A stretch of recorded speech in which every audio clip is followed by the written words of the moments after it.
Hello সবাইকে, welcome back to my channel. হ্যাঁ, আমার একটা চ্যানেল ছিল যেটায় আমি লাস্ট ভিডিও পোস্ট করেছিলাম যখন ডায়নোসররা বেঁচে ছিল। তো আজকে আমি উদ্যোগ নিয়েছি যে না, এখন থেকে রেগুলার ভিডিও পোস্ট করব।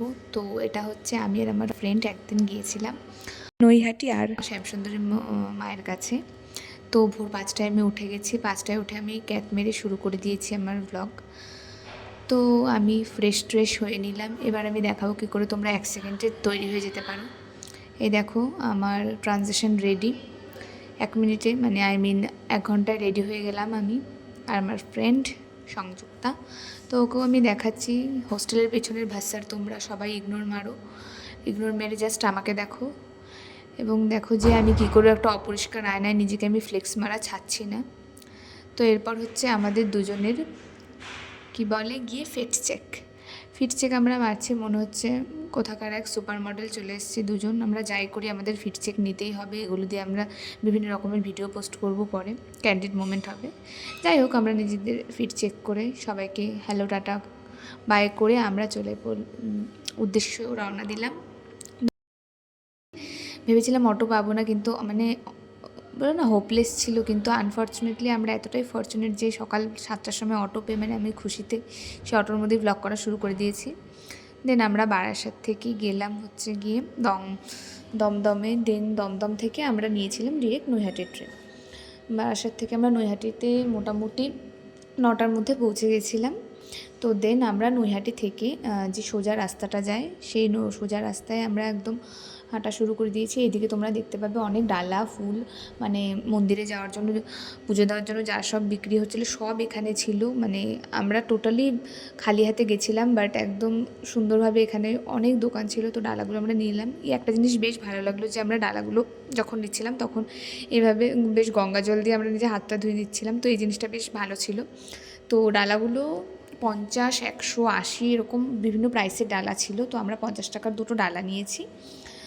তো আমরা ওই গঙ্গা জল দিয়ে হাত ধুয়ে ডালাটা নিয়ে দুজনে আবার চলে গেলাম। আমরা গিয়েছিলাম অ্যাকচুয়ালি সোমবার, যেখানে মানুষ বলে যে ভিড়ে 2 ঘন্টার পর 2 ঘন্টা দাঁড়িয়ে থাকে, 3-4 ঘন্টা মানে পেরিয়ে যায় তবুও তারা পুজো দিতে পারে না। আর আমরা গেছি লিটারালি কোনো লাইন ছিল না।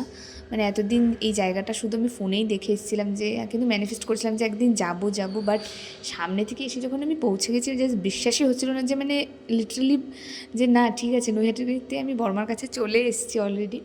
মোটামুটি লাইন একটুও ছিল না, বাট ভিড়টা ভালোই ছিল, কিন্তু বেশিক্ষণ দাঁড়াতে হয়নি। আমরা মোটামুটি আধ ঘন্টার মধ্যে পুজো দিয়ে বেরিয়ে গেছিলাম। আর এখানে বড় মাকে দেখে মানে সে একটা আলাদাই অনুভূতি কাজ করছিল আমাদের। আমরা দুজন মাথায় তিলক কেটে জয় বড়মার নাম করে আমরা চলে এসেছি এই ভিড় ঠেলে পুজো দিতে বেশিক্ষণ খুব একটা লাগেনি, কারণ আমরা যেটা বললাম আমরা সোমবার গেছিলাম। তো ফার্স্টে ভেবেছিলাম যে হয়তো অনেকক্ষণ টাইম লাগবে, তো আমরা শুধু নৈহাটির প্ল্যানটাই করেছিলাম। কিন্তু যখন দেখি যে আমরা 9টায় ঢুকেছি এবং 9:30টার মধ্যে আমাদের পুজো দেওয়া ডান, তো আমরা ভাবলাম যে ঠিক আছে, তখন যখন হয়েই গেল, উপোস আছি, তাহলে আমরা চলো শ্যামসুন্দরী মায়েরটাও দেখে আসি। এই যে বড়মার এখানে আমরা অনেকটা ভিড় ঠেলে এগিয়ে এসেছি, কিন্তু আমি অনেকগুলো ক্লিপস নিয়েছি বড়মার, মানে আমি দেখে আর থাকতেই পারছিলাম যে এত সামনে থেকে আমি বড়মাকে দেখতে পাবো। তো পুজো দেওয়া ডান এবং বাইরে যখন এসেছি আমরা, এই সুন্দর মোমেন্টটা আমি ক্যাপচার না করে থাকতে পারিনি। এরপর আর কি একটু তো আমার ছবি তুলতেই হবে, একটু এই ক্যাটমারা আমরা একটু তো মারবই, এই জিনিসপত্র এইসব মিলিয়ে আমরা দুজনে অনেক ফটো তুলে তারপর আমরা রওনা দিলাম শ্যামসুন্দরী মায়ের কাছে। এই শ্যামসুন্দরী মায়ের কাছে যখন গিয়েছি আমরা মোটামুটি ওই 12টার মধ্যে পৌঁছে গেছি। দেন ওখান থেকে আমরা শ্যামসুন্দরী মায়ের জন্য যে ডালাটা হয়, ডালা মিন্স ওই চাল আর কলা, আর ওইদিকে মায়ের জন্য চকলেট নিয়েছিলাম আর ধূপকাঠি নিয়েছিলাম। এইসব নিয়ে আমরা দাঁড়িয়ে গেছিলাম। ফার্স্টে আমরা 12টার মধ্যে পৌঁছে গেছি, কিন্তু তখনও মায়ের পুজো শুরু হয়নি, বললো যে 1টা থেকে হবে। তো আমরা মাকে মন ভরে ওখানে দাঁড়িয়ে দেখছিলাম এবং কয়েকটা ফটো মায়ের ভিডিও নিচ্ছিলাম এবং মন ভরে সেই জায়গাটায় ফিল নিচ্ছিলাম। এত সুন্দর, এত ভালো, মানে আর কিচ্ছু মনে ছিল না, আমরা ওই ফিলটাই নিচ্ছিলাম যে এত সুন্দর কী করে হচ্ছিল আমি জানি না। তো দেন মায়ের আরতি হলো, মায়ের পুজো সম্পন্ন হলো, আমরা সবাই মিলে অঞ্জলি দিলাম। তো এইভাবে শ্যামসুন্দরী মায়ের আমরা পুজোটার সুন্দরভাবে কমপ্লিট করলাম এবং ওখানে অনেকক্ষণ ছিলাম, বেশ ভালো লাগছিলো। এইভাবেই কাটলো। দেন আমরা ঠিক করলাম যে পুজো যখন দিয়ে দিয়েছি তাহলে এরপর ভোগ খেয়ে যাই। তারপর আমরা ভোগের লাইনেও দাঁড়িয়েছি সে ভোগের লাইনে বিশাল বড় লাইন, প্রায় 1 ঘন্টার মতো আমরা দাঁড়িয়েছিলাম। এই দেখো আমরা জাস্ট এই ভোগের লাইনটা অনেকক্ষণ ভোগের লাইনে দাঁড়ানোর পর ফাইনালি আমরা নিয়ে নিয়েছি যে মায়ের ভোগ আতপ চাল এবং কলা। এই জিনিসটা এত মানে দুর্দান্ত স্বাদ, আর কিচ্ছু বলার নেই। তো এরপর আমরা মায়ের ভোগ খেয়ে আবার রওনা দিলাম আমাদের হোস্টেলের দিকে।